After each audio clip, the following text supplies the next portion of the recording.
Bond is officially getting buffed, so I'm gonna try to use a team that hopefully will work out well with him starting next week once the buff goes live.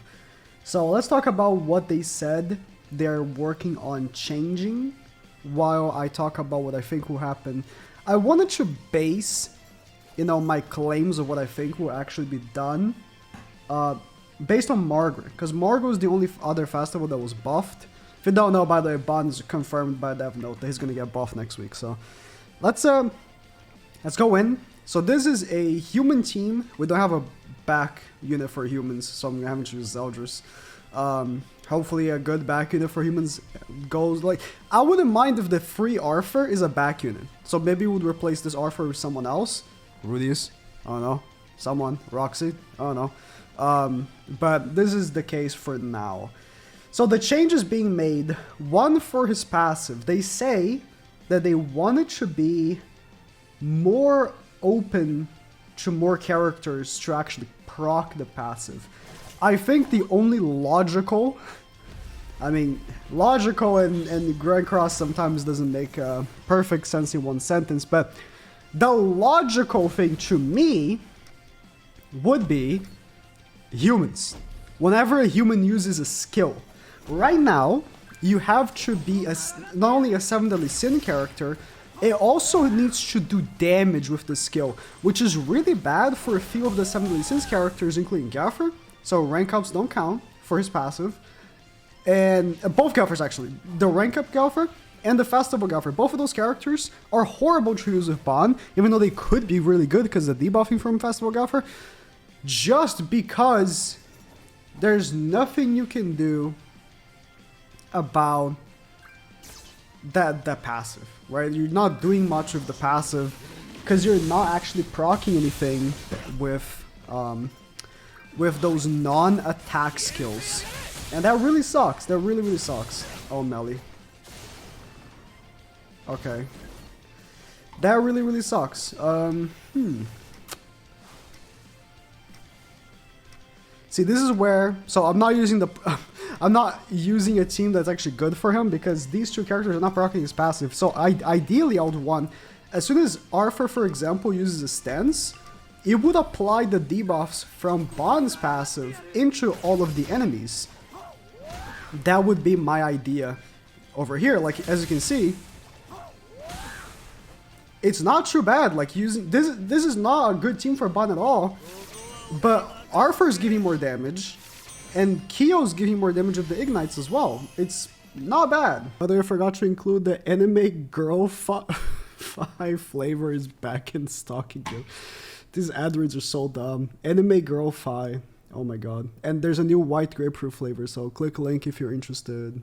Use code NAG, 10% off. But it's not really proccing his passive of debuffing the enemies, which, if you're not proccing his passive, then his ultimate passive doesn't get procced. So right now, right, for each debuff from Bond's passive, you get attack-related stats. They say in the dev notes that they are going to change that, and it will, so that with less dupes, you will still get a bit of a benefit. It's very less descriptive, the way they describe this, so I'm not sure exactly how they're going to go about this, but... This is why I really like using Arthur, by the way. Like I said that, the new Excalibur Arthur could be a great back in it, but the taunt is just so protective. I know the N is a thing, but having the extra HP not only is really good. Right now, Bond, unfortunately, is not getting the HP benefit from his own passive. And it would be fantastic if he did, plus Arthur's HP, but he's not. From Bond's passive, for each 7 Deadly Sin ally you have, you get HP related stats, right? He's not getting that, unfortunately. We're getting, the damage reduction from Kyo, and, Arthur is a good tank, but we're not getting the extent of his passive, and I think that that's a problem. I think humans should have been what he's more focused on over Sins, but, So his ultimate. Like right here, if we applied part of his passive, we'd be getting more attack related stats for his attack, and it would have been great. But we're not getting any. And like the way they're saying, I hope what they do with the ultimate is maybe the cap and how much you gain from attack-related stats per ult level stops at 3 or 4-6. I think going all the way to 6-6 for 30% is obviously too exaggerated. And right here is the big thing they're talking about, but I don't think will make that big of a difference. So right now, let's say you debuff someone, right? If you attack them right after, the debuff goes away from this card. So you can't do like another single target with Bond and reap the benefit of having the target debuff. I don't think that's that big of a deal right now, to be honest. Like, having it removed, they're gonna apparently take that away. So you're not gonna actually remove it. Again, I don't think that's that big of a deal. Most of the time, either the debuff comes off because you take too long to attack, maybe. It lasts 2 turns, but depending on your situation, maybe they taunt or something. I don't know. Or they might cleanse if it's like Purgatory Melee, or if it's like a Margaret for here, for example. It wouldn't make any difference, so I don't think that's that big of a deal. But what I would like to see is the card being AoE. Right now, the effect it currently has is... So the actual target debuff, what it does is it lowers crit chance by 100%. As an AoE, that would be way too strong. Keeping in mind that, like, let's say you go... Okay, here, good example. You go against a whole demon team, right? The only person that's going to be cleansing that crit chance lower would be like Trader Melee, and that's it. So making an AoE, maybe make a lower crit chance by like, I don't know, 25%. That's still a lot, you know? That's still a lot. 100% is a shit ton, you know? That's... You're not critting if you're being lowered by 100%, even if you have like 200% crit chance, because characters usually have so much crit resistance, right? So... Oh, barely. Oh, barely killed, but still killed. Could make it. Like, listen, again, the damage increase from Arthur and... Oh my god, Kyo. You're really going in this match. And the ignites from Kyo are so good for him. The ignites especially. The ignites especially because he wants more debuffs, right? Kyo would be such a good partner for him, but... Against these bots is good, but like... Oh, against a good demon team, especially with Kyo getting all these cards... And if I attack with Kyo next turn, he ain't proccing none of that passive, you know? So, those sorts of issues, right? I think, you know, the debuff, currently, the way it works is it lasts 2 turns. And again, it gets removed as soon as you attack it with the snipe card.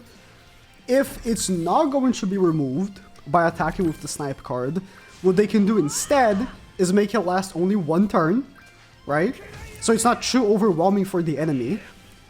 And make it lower 25% and it's AoE.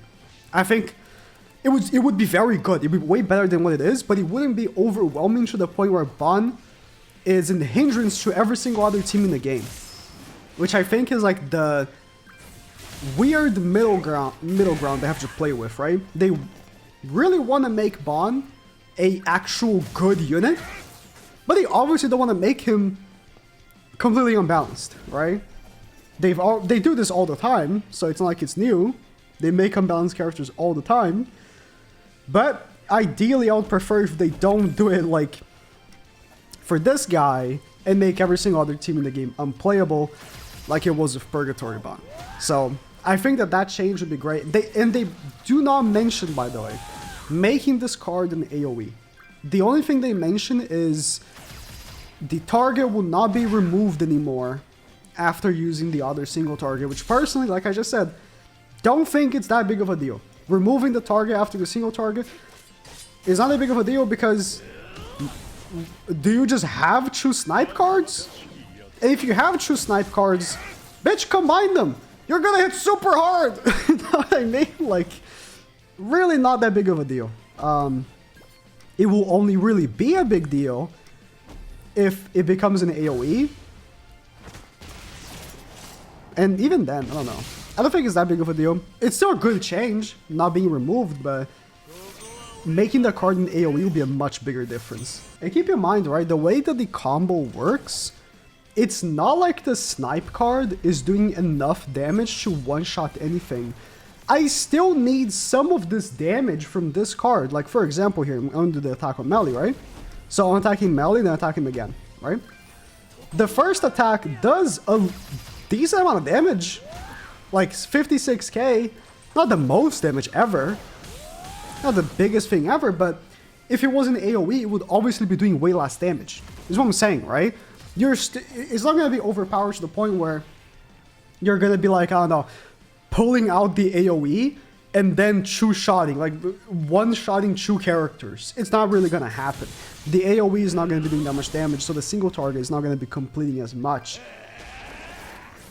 It's just, the problem is, like, for example, right here. This is where having an AoE target would be great. Maybe lasting 2 turns would be nice for that as well. The following turn, Ban is a useless piece of garbage. So let's attack Estarossa here. He has the most debuffs, right? Let's even do the 2 Arthur attacks for more... he already has 7, so it doesn't really matter, but still. This card, without target, is absolutely horrible. And this is the worst problem. This is the worst problem with Ban. By far and away, the worst problem with Ban. Okay, that actually did damage because it crit. Thank God it crit. But you saw when it doesn't crit, which is majority of the time, 22k. That was actually... Bro, the difference is insane. This is not even geared. I don't even have it with like full crit damage gear or anything. But the 22k to 75k is nuts. It's because the multiplier, the attack multiplier on the card is horrible. But the unit itself has a lot of crit damage. So... It's just, it almost looks like the actual effect of the card, and now I have this card, but I don't have the other one. It's like, the huge issue with this character, man. You have one card, but you don't have the other, you're screwed. Nothing you can do about it. Like, if I could target all 3 of them, and not just one, and make sure Estarossa dies here, right? Then, next turn, I could potentially, if Ban doesn't die here, do the effect of the target if I get one, which I didn't. But still do the effect of this one, right? Because this one still guarantees the crit. Only there's Eldritch or Escanor, but had to use a single target to kill the Estarossa, so can't do that anymore. I don't know. This is the one effect they don't mention, and I really hope is what is actually changed the most here. That need for the 2 cards is what kills this unit.